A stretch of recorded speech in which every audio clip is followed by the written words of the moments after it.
And welcome to today's live IELTS class. My name is Adrian and I'm streaming to you from beautiful Budapest. I hope everybody is having a healthy and good weekend so far. This is a members chat class. Everybody is welcome to watch. Hello members. Hi Maja, Maksud, Bekjan, Angelina, Musafir. Good to see so many of you. Sammy, Rajvir. This lesson is brought to you by aehelp.com for academic IELTS. Please check us out there. And for the general version of the exam, check us out at gieltshelp.com. Today's lesson in this class is questions and answers clearing doubts. That means hopefully giving you a clear idea about the IELTS exam and clarifying any concerns that you may have. So members, this is your chance to ask me questions, whatever comes to mind. And of course, I will do my best to give you the right answers.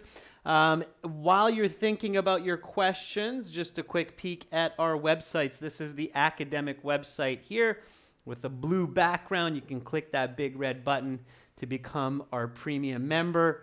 And this is our general IELTS website here. Click that big red button to join us there. You can download our apps, link them to your web accounts, Academic IELTS Help for the aehelp.com account and General IELTS Help for the gieltshelp.com account.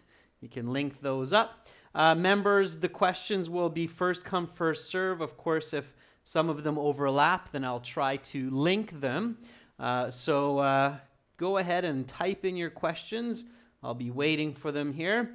If you have a question for me as a viewer about our products, you can always send me an email, adrian@aehelp.com.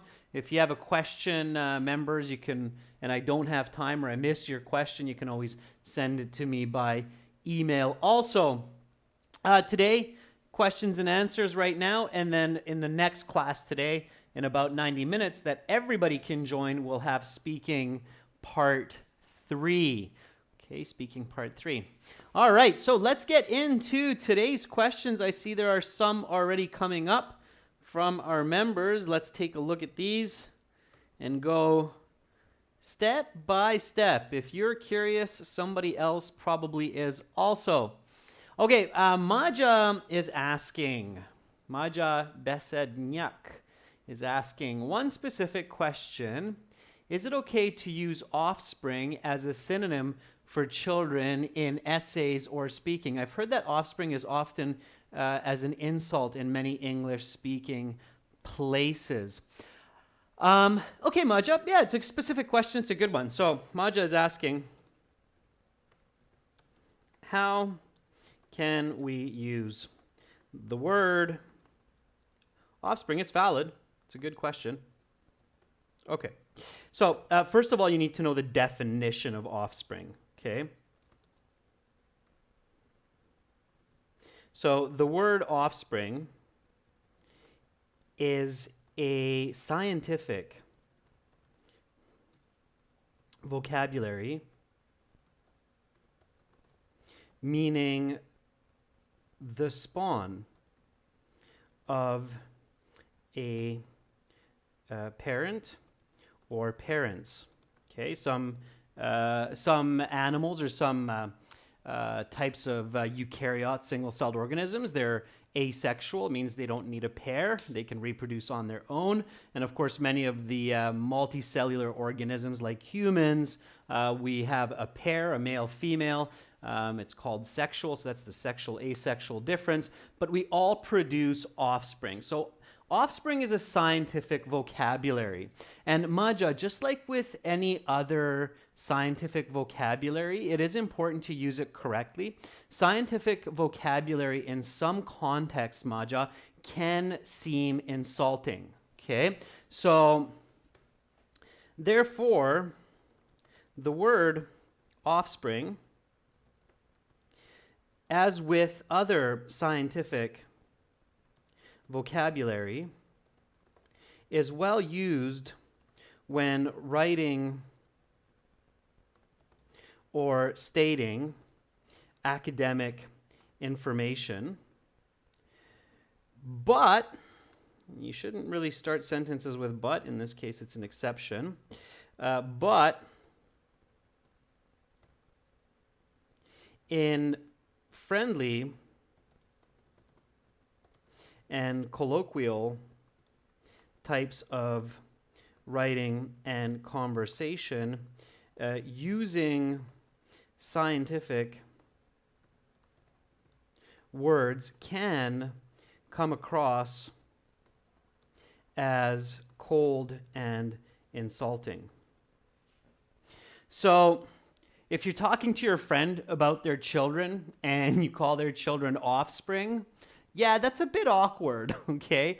But if you're writing an academic essay about whether or not humans should have one or more children, and you refer to them as offspring, specifically in a scientific context of a larger population, then that's absolutely okay. You would read that type of information in a sociology class or in a human geography class just the same. It's not meant to insult anyone. It's just the technical expression stating the next generation of a parent. Okay, so the genetic inheritors and spawn, that's the other word that we use, of course, that I put here, spawn of the parents. Does that make sense? Maja? So yeah, it's important to understand words, and it's important to know when you're using a scientific word, and you have to be sensitive using scientific words correctly. Doctors are very careful about this, as I'm sure many of you are aware, okay? So for speaking, be careful. For academic task 1, task 2, scientific words are okay. All right? It's an interesting question, Maja. Thank you for asking that. And that definitely does connect to your score as being natural and coherent, okay? Knowing these differences. Now, of course, the more you read in English, scientific journals and so on, the better you get at this kind of differentiation, so distinguishing or separating scientific and non-scientific words. Now, Maja, just one more quick note on this, and for the other students as well. Conversely, when you use colloquial expressions in writing or speaking, like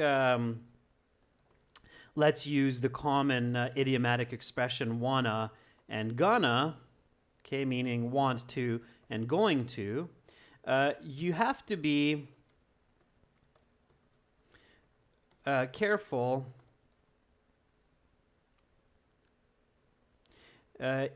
in the inverse. I'm going to say it like that, meaning they sound awkward in scientific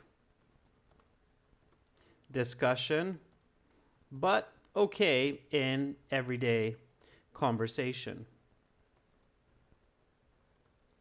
So these would be okay to use in your speaking interview, but definitely don't use them in your task 2 academic essay or your task 1 essay. Okay, I wouldn't suggest it for sure.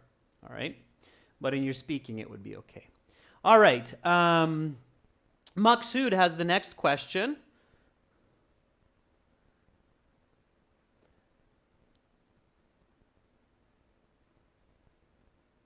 Okay, Maksud is asking, why shouldn't we separate the body paragraph in task 1? Okay, Maksud, I'm going to give you a really simple, elegant answer for that one, okay? So the question, so this, I think, Maksud, this is the right question to ask here. When should I separate the body paragraph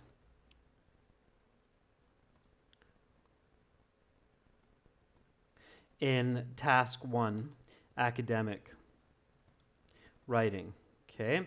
The answer, Maksud, is only separate the body paragraph if you have 2 or more, it's very rare to have more, but I've seen it, 2 or more charts or diagrams. if you only have one diagram or chart, you should have only one body paragraph. Now, if that wasn't your question, Maksud, so that's that's what it sounds like you're asking me. But if you're asking me why I shouldn't separate the overview and the introduction, so this is question 2, an alternate one. Why do I not need to separate the overview? Because the overview is not a body paragraph, Maksud. Okay, the overview is an introduction. So why do I not need to separate the overview and introduction into 2 paragraphs? The answer is because they are both the introduction.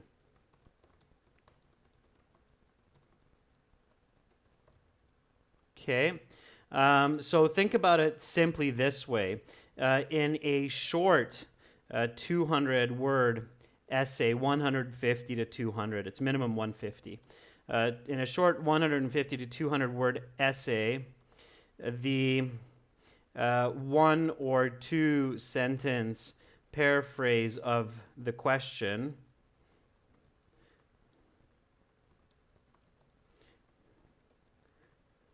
with details plus the most observable feature, in rare cases a couple of features, are really just the introduction to your expository essay. Okay? It is awkward to separate these into 2 short paragraphs. All right, so hopefully that answers your question, Maksud. If I missed something there, let me know if I didn't answer your question there.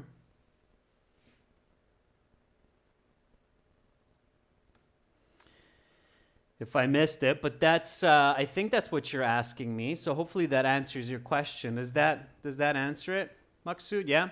So overview and introduction, it's both the introduction. Overview is a synonym for the word introduction. Okay. If I give you an overview of my city right now, I'm basically introducing my city to you. So if I give you an overview of Budapest, Budapest is the capital city of Hungary, situated in the Carpathian Basin on the 2 sides of the Danube River. It is historically known for. I'm basically giving you an introduction to Budapest. What am I doing? Giving you an overview of Budapest. Okay? Got it? All right. Same idea for the graph. Okay. All right. Lots of questions. Great. We'll keep moving. I'll try to be as fast as I can while giving you clear answers, okay? I don't want to leave you kind of with half ideas. That's not effective. All right. Rajveer is asking the next question. Sometimes I find it difficult to accurately visualize a situation. How can I improve it? Very good question, Rajveer. Okay. So Rajveer says, or is asking, how can I improve accurately visualizing information? Okay, good question, Rajveer. Visualization is a technique that can be developed throughout our entire lifetime. Okay, a lot of brilliant people, scientists, artists, work on their skill of visualizing, computer programmers, for many, many years. And it's a skill that is beautiful. It's our greatest processing sensory input, so definitely work on it actively, think about it, visualize, close your eyes, okay? Take steps to do that. Meditation, of course, Rajveer, as I'm sure you know, some types of meditation, I should say, certain types of meditation, use and teach a lot of visualization. So research online. Okay, that's my simple answer is research various visualization techniques online and from others, like certain types of meditation. Some of these are guided meditation. Okay. Another one, Rajveer, is focus to not only see still images when you visualize, but create moving images, videos in your mind with smooth transitions.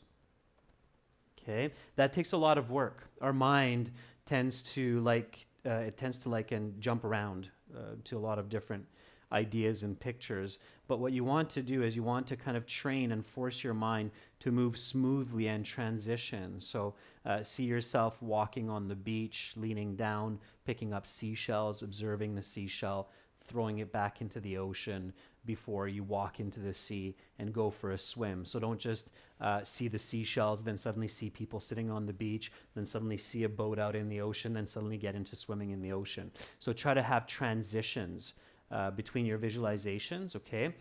Include yourself. So, of course, be a part of what you see, Rajveer. So be a part of what you are visualizing. That's very important. And I'm going to stop there, Rajveer, because I could just spend the entire week talking about this one topic of how you can accurately visualize, okay? See details, okay? Be a part of what you're visualizing, see details. So focus to see details. All right. So that's it in a nutshell. We have visualization techniques on our websites, of course, in the interactive course, and a couple videos talk more about it as well. So you can check those out on the website. Okay, visualization is an extremely useful tool for exams, as I'm sure you can imagine, and in many other parts of life as well. All right. Okay.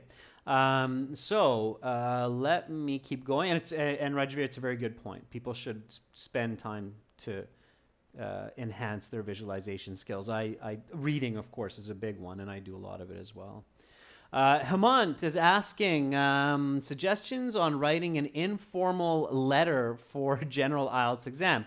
Hemant, that's a really big question. Okay, so Hemant is asking.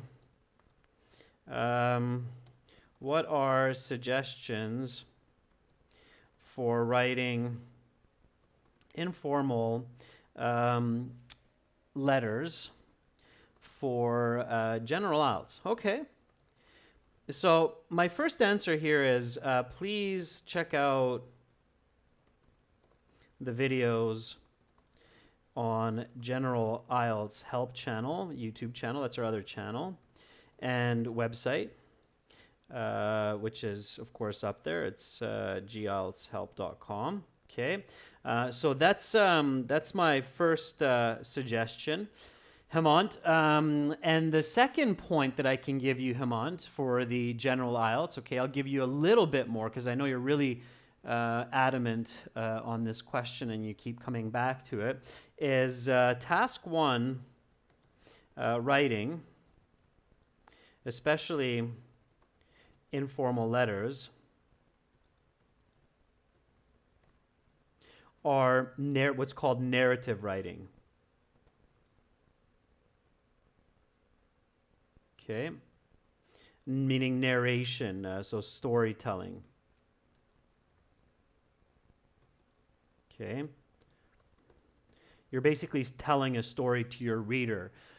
A new city that you moved to, a new house that you bought, inviting your friend on vacation, something like that. So you're basically storytelling. So what you want to do, if you haven't done this, are research the techniques used in narrative writing. Okay, there are a lot of techniques.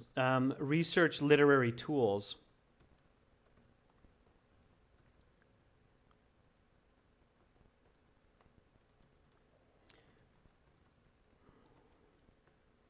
Like metaphors, similes.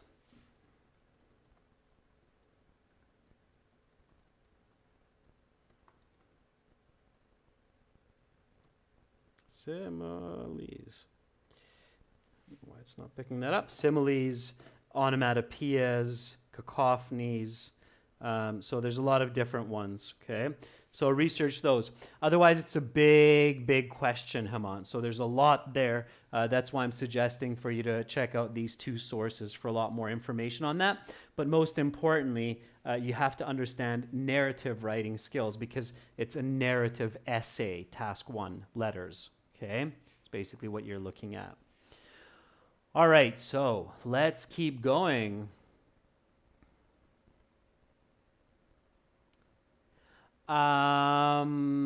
Beckjan is saying, I'm often confused with using whereby and thereby in sentences. You and me both, Beckjan.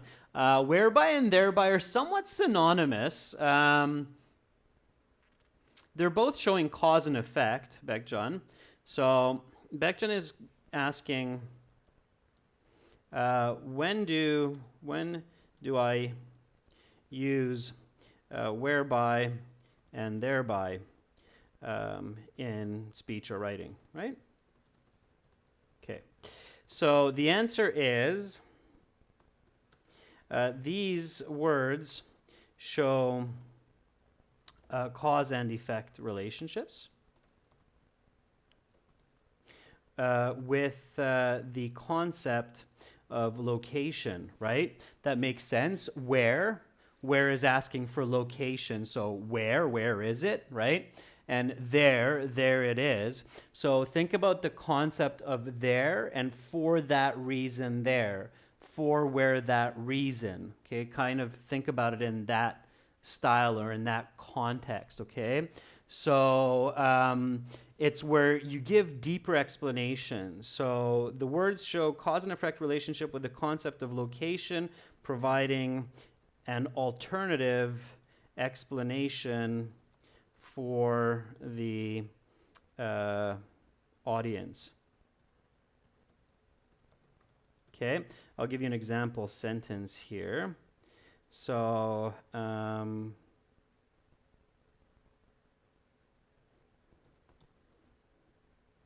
many people believe that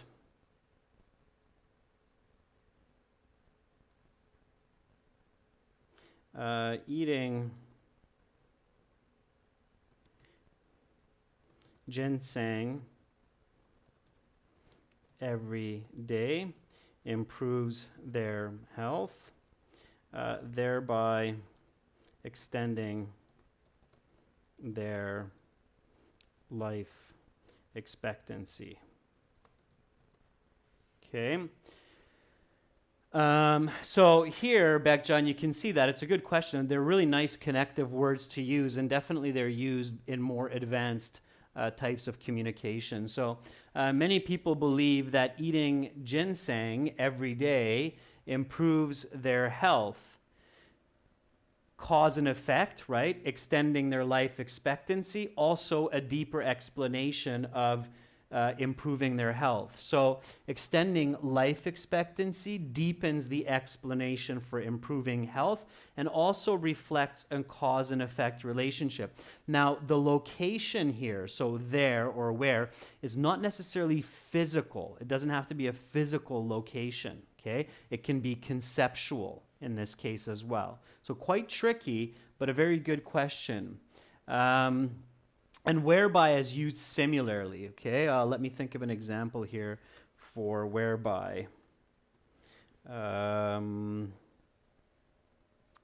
Scientists have shown that a sudden boom in populations of wildlife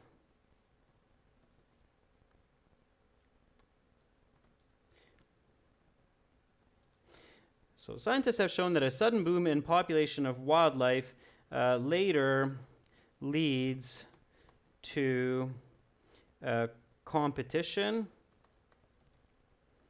and increased mortality, whereby the offspring are forced to fight for limited food supply. Okay, so here I got a little bit clever and went back to the word offspring that Maja was asking about to show you the scientific application of this word again. So scientists have shown that a sudden boom in populations of wildlife later leads to competition and increased mortality, mortality meaning death here, where the offspring, whereby, is what I meant to write there, not where, because it's a cause and effect relationship here. Mortality whereby the offspring are forced to fight for limited food supply, okay? So it's the result of that increased population boom. So a very good question, Begjun. Tricky to use. Be careful with it. Make sure you know that you're using it accurately. Otherwise, it could be quite confusing to your reader. Does that make sense? So there's your two examples of using thereby and whereby in the cause and effect context, okay? And there's another example, Maja, of where you can use the word offspring in correct expression or writing, okay? So there you go. Two birds with one stone there. All right. Okay, let's keep going here. Lots and lots of questions, and I'll try to get to as many of them as I can today, okay? All right. Pavan is asking, will I be penalized for using words which I have already used in task 1? Okay.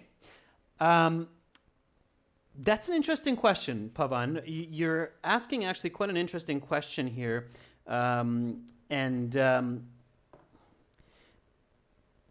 IELTS, in some sense, technically doesn't have negative scores. So let me explain this here for you a little bit. So Pavan is asking, will I be penalized for repeating words in task 2 that I use in task 1? The simple answer, Pavan, and the simple answer is no. Okay. However, you will not earn scores. Okay. So there are basically two elements which can affect your score. Okay. One are making mistakes where you are penalized, so you lose marks. The other is not earning marks, okay? So this is how you have to think of your overall performance on the exam. So you kind of bring up an interesting point here, Pavan, okay? So when you think about your IELTS score, consider these two key components. Okay, A, making mistakes, such as grammar mistakes and spelling mistakes, coherence mistakes are the biggest ones, will lower your score. Okay, and B,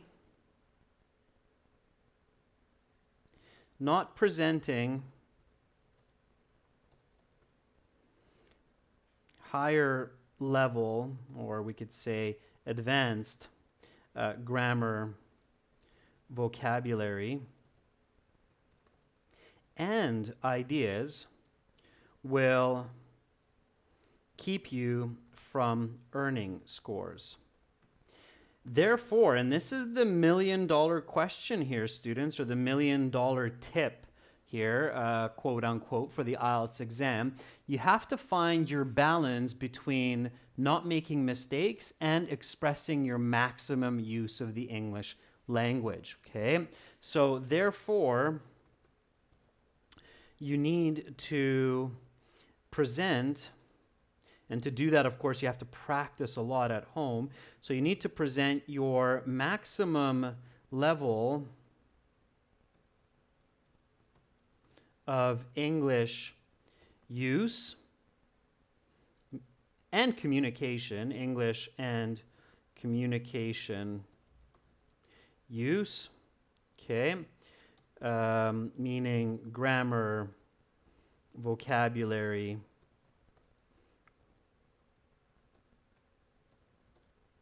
and ideas, while minimizing your mistakes. That's the trick, okay? So that's really what you have to do.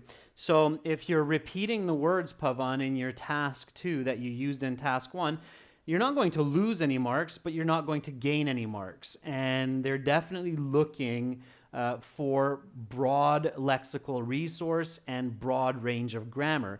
And that's why for task 1, you should aim to write a little bit more than 150 words for those students who are going for those higher bands, like 7 and higher, 7, 5, 8. And you need to write a little bit more than 250 words so that you can show your range of ideas, grammar, lexical resource, and you want to avoid repetition as much as possible. Repetition does not work in your favor. Okay, you're not necessarily being penalized for that, but you're not gaining marks, and that's the problem. Okay, so you're not gaining marks. It's like if you're in a race, Pavan, and you slow down. You're not going backwards, but you're not going ahead of the people in front of you in the race. Okay, that's the problem. So I hope that makes sense, Pavan. Okay. Kurush, Nia, welcome to our group of members. Ask away, and hopefully I'll get to your question. Okay. All right. So Pavan says, got it, sir. I usually repeat the word evident. Use other words, Pavan. Evident has other words that you can use. So students, when, and that's another, so Pavan, I'm going to address that real quick. So Pavan says, got it. I repeat the word evident, which of course you could paraphrase as clear, obvious, observable. Okay, so, and there are other ways as well. Students, when you find yourself repeating words in your speech or in your writing, work really hard to consciously and actively paraphrase and avoid repetition. It will make your speech more beautiful, not just for the IELTS, but for everyday life as well, okay? Teaching is a great way because teachers are forced to paraphrase often so that it helps others to understand. It's one of the big reasons that we paraphrase in our communication, to help people understand the same concept from different lexical resources. Okay, so that's just a very important point, and that will definitely improve your band score. Okay, so to improve your band score, work hard to consciously paraphrase redundant words in your vocab, in your diction, meaning your style of speech. Okay. All right. So far, so good, students. So far, so good. Let's keep going here. Let's get to some other questions. Some really good questions. Always, I'm very pleased by the quality and importance of many of the questions that are being asked. Okay. All right.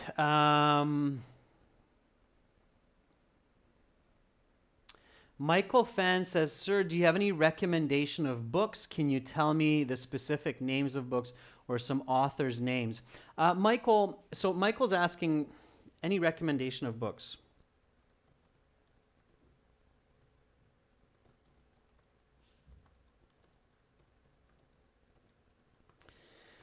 to read. Okay. So Michael, here is my answer for this question. It's a tricky question that you're asking me. Okay. So read books that interest you.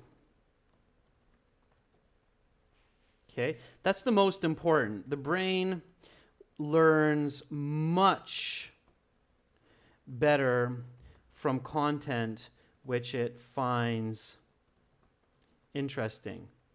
Okay, so that's the most important. Be interested. Now, for improving your academic IELTS or your TOEFL score, certainly you want to engage in literature which focuses on academic topics, okay? So, of course, for academic IELTS, read scientific texts, especially high school texts in English. You can find many of these online and in used bookstores when you are in an English-speaking country. I know not all of you are, but if you're in an English-speaking country and you go to some of your local used bookshops or secondhand bookstores, you can find like grade 12 sociology, history textbooks, and you can buy them for just a couple dollars, and they're great to just pick up and read through some of the pages and content of those. So that's what I would recommend you do. But for your everyday reading, Michael, just read a book that interests you. If you like murder mystery, if you like fantasy, romance, whatever your genre, pick a book you find exciting and interesting, and then begin reading it, and that will help you. Okay? All right.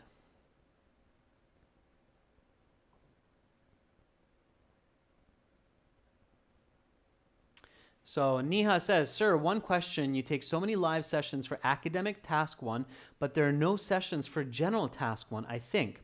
Neha, our general IELTS task 1 is in our generalieltshelp.com. So here is an interesting point that I'm going to make based on Neha's question. Okay, so this is Adrian's rhetorical question. Okay. I'm asking a question that I'm going to answer for you. Okay, so why do we separate our content for general and academic IELTS? Whereby, here's a whereby, Beckjon, whereby most other companies, maybe all other companies, most other companies don't. So this was when we built our company, and although I'm the head of the company and the face of the company, there are other people that work with me. It's not possible to produce all this as one person. It's simply not enough time. We discussed a lot on, okay, should we do what other companies do, or we just combine general and academic, or should we take a more challenging approach, but a better approach, which is separating all of our products into academic and general.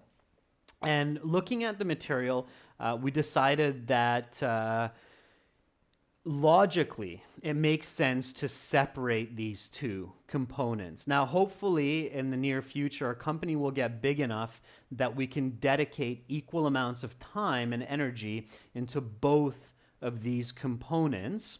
Of course, that will depend on your support as well. And that way, it will become the most efficient company in the world for IELTS training. simply because students who learn for general IELTS are usually a different group of people than those who learn for academic IELTS. Demographically, they're different groups of people, Neha. So people who learn for general IELTS most of the time are looking for immigration. They're usually people who have established families. They're most often in the closer to 30 and 50 age category, as where with the academic IELTS, it's usually individuals, often without families, who are looking to study in a university in an English-speaking country or in a university in their own country that needs proof of English. And the two components, the writing, as you're asking me for the task one, and the reading are significantly different enough that it's really confusing for each of these groups of learners, or what we would call the target audience, to mix these together. And we had a lot of interesting feedback from students in the past who were really confused by the materials of other companies that don't separate these out. Okay? And a lot of students had really disappointing experiences where they went into their exam with a lot of false information. And there's different strategies that work for different components as well. So hopefully, does that make sense, members, what we're going for here, what we're trying to achieve as a company, separating general from the academic? It takes years and years for us to do this, but eventually it will be to everybody's advantage, okay? As long as there are these two target groups. So the answer is the target audience of general and academic IELTS are usually quite different groups of people, demographically speaking, with very different goals. And it's actually disappointing that other companies haven't done this, okay? British Council should do this. IDP should do this. I think it's kind of taking a shortcut, but not a useful shortcut, to throw general and academic students together, okay? So demographically speaking, with very different goals, right? Immigration versus study. So very different goals, all right? Okay, let me keep going here. So that for all of you students, make sure you know what you need and focus on that module, okay? All right.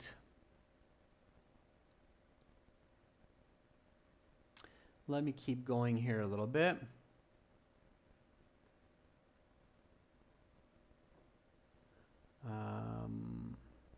All right, Roshni is asking, sir, in speaking part 3, my fluency goes down while thinking of ideas for tough questions. That happens, Roshni, as long as you're thinking of ideas of what to say and not how to say it, you're okay. But if you're stopping because you can't think of the words or the grammar, then of course you start losing band scores, or you're not getting band scores, as I said earlier, okay? So for the last remaining 10 minutes of this class, I'm just going to verbally answer your questions instead of typing them up. If it's not clear what I'm saying, then follow up with an email for me, okay? So Roshni, in part 3, it's natural and normal to spend more time thinking about answers because the questions are more difficult. As long as you're thinking of what you want to say, the content, you're okay. If you're starting to think more about vocabulary and grammar, then of course that will impact your score negatively. All right? Hassan is saying, from the IELTS teacher perspective, can you shed some light on issues behind the scenes that IELTS candidates cannot grasp for the exam? Wow, that's a very intelligent question, Hassan. One of the most common issues, Hassan, that I notice, which students don't realize, is that the IELTS is not simply a test of English. Okay, it's the International English Language Testing System. There is a hidden agenda or a hidden message there as well, which means that the exam is also measuring thinking, like critical and logical thinking. And of course, because it's a timed exam, so you don't have all day to do it, you have 3 hours to do it, so 2 hours or 2.5 hours for the reading, writing, listening, and about 15 minutes for the speaking. Because it's a timed exam, it also is testing how quickly the candidates can think. So how quickly, how well, and all of that in English. So that's what needs to be addressed. Also, Hassan, the other point, an important one, a big one, that a lot of students don't realize is that technique is much more important for high band scores in the IELTS than memorizing catchphrases or templates, as I've said in the past. So a lot of students think that, oh, if I remember these few sentences and use them and trick out my language, I'll suddenly move from a 5.5 to a 6.5, but you won't. If you're looking at a video on YouTube that's got 5 million views, which is teaching you 5 words to learn, then there are 5 million other IELTS students learning those 5 words.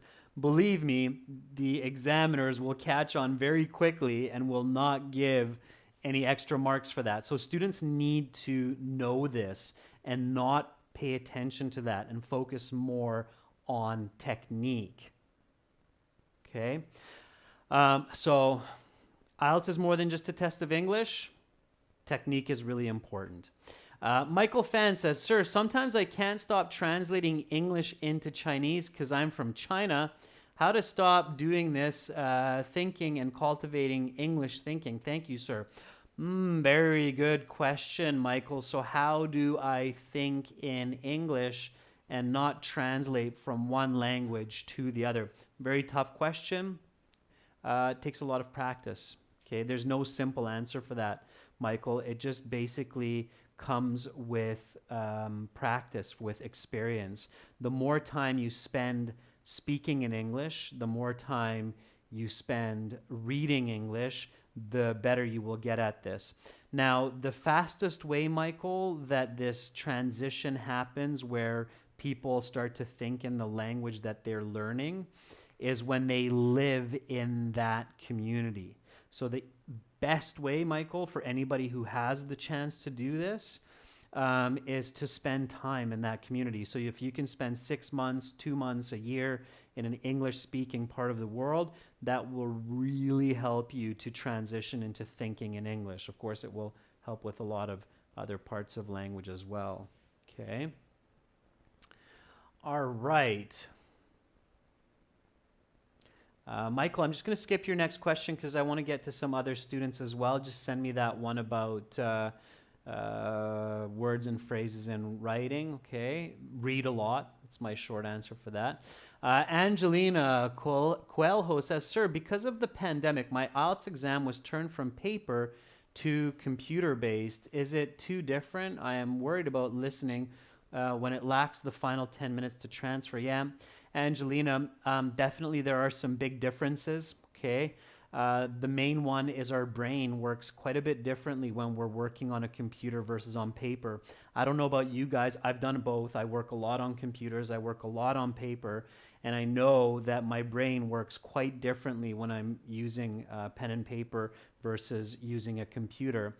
Angelina, the biggest one is touch typing, okay? So any of you who are now forced into the computer-based exam, and I will write this one down. So if you have to take the computer-based exam, be sure to spend much time improving your English touch typing skills. Okay, there's a free piece of software that you can find online. It's excellent. I've used it. I love it. They don't even sponsor me. I'm just telling you this really from my own experience. It's called Rapid Typing Tutor. It has like a dolphin logo. Okay. So like the animal, the dolphin, the sea mammal. So rapid typing tutor, you can improve your typing and English vocabulary and grammar all at the same time. Okay, so that's what I recommend, all right? Rapid typing tutor. Learn to touch type. Touch typing, Angelina, of course, means that you're looking at the screen while you're typing, so you're not looking at your fingers, okay? It's a very important skill in today's world and in life, students, to be able to touch type. Look at the screen while you're typing.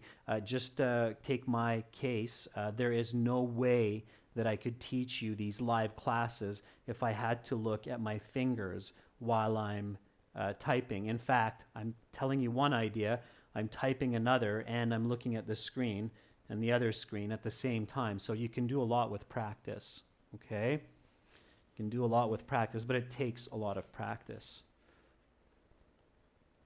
So that's my advice, Angelina. Touch type, okay? Touch type. All right. Hemant says, I'm not that adamant, but actually I find it really confusing while writing a letter, especially in formal letters. Hemant, it's good to be adamant. That wasn't meant to insult you. Don't take that as an insult. It's good to be adamant. Adamant means persuasive, or you're keeping at it, okay? Formal letters have simpler format, and we can play with the vocab. Yeah, Hemant, just write me an email and use the editing services. So write an informal letter and use the editing services on the website. You might be doing a much better job than you realize. So if you spend that $9 and send us an informal letter with the question, you can send me the question in the email, so you don't have to pay for it. Okay, it's 6 cents a word. And I'll give you detailed feedback on what's going on and what your band score is, and then you'll see, are you really doing a bad job on those informal letters or not, okay? Is that Olena or Olega? I can't read the Cyrillic, I'm so sorry. So any students who are Russian or using Cyrillic language, please just tell me your name. I feel so bad not being able to read it. So she is saying, hello, sir, thank you for your teaching and explanations. I would like to know and understand clearly true, false, not given questions in reading. Those might be rather confusing. There is a great video for you on the YouTube channel. It's a full video that explains true, false, not given. So please search our channel for the true, false, not given videos, okay? They're also on the website, and that will guide you step by step on the right strategy. In a nutshell, you have to use an if this, then that computer logic strategy for those true, false, not given questions to get them correct, okay? So, but just search our channel for true, false, not given, or yes, no, not given in the reading, and there'll be a couple of videos there in HD pre-recorded videos that will help you. Of course, even more videos on the website, okay? All right, Kurash, again, welcome. Kurash says, thanks for your productive streams. I'm paraphrasing my speech all the time while I'm talking, but my idea is the same. Do I lose marks because of repeating the idea? Yeah, Kurash, you don't want to repeat ideas, even if you're paraphrasing too often. What you want to do is give more detail. Okay, so go further down the rabbit hole. Paraphrasing is good. It's a great first step. It should help you towards more specific ideas. When you're paraphrasing, Kurash, think about questions in your mind like what, why, how, where, when, what's a specific example of this. So keep following the train of thought to get further details in what you're expressing or writing. Okay, students, that's all the time I have for today. Hopefully I got through a lot of your questions in this 1 hour. They were brilliant, by the way. I loved them. There were a lot of great questions there. Thank you so much. Of course, I'll host more of these Q&A classes. We do one every 2 weeks. If you find that's not enough, let me know. If I get a lot of requests, then maybe we'll put in one more Q&A class. or we'll make it weekly. A couple months back, I asked, you guys said once every 2 weeks is enough. So if you feel that it's not, let me know. We have more members these days, okay? Coming up in 30 minutes, speaking part 3, practice and strategy. Everybody will be able to join. I hope I was able to clear many of your doubts for the exam. Have an awesome rest of your day. Hopefully I'll see you soon. To all of our viewers, if you're looking for lots of explanations and strategies, check out our websites and our interactive courses there. Much love to all of you. See you shortly. Bye-bye.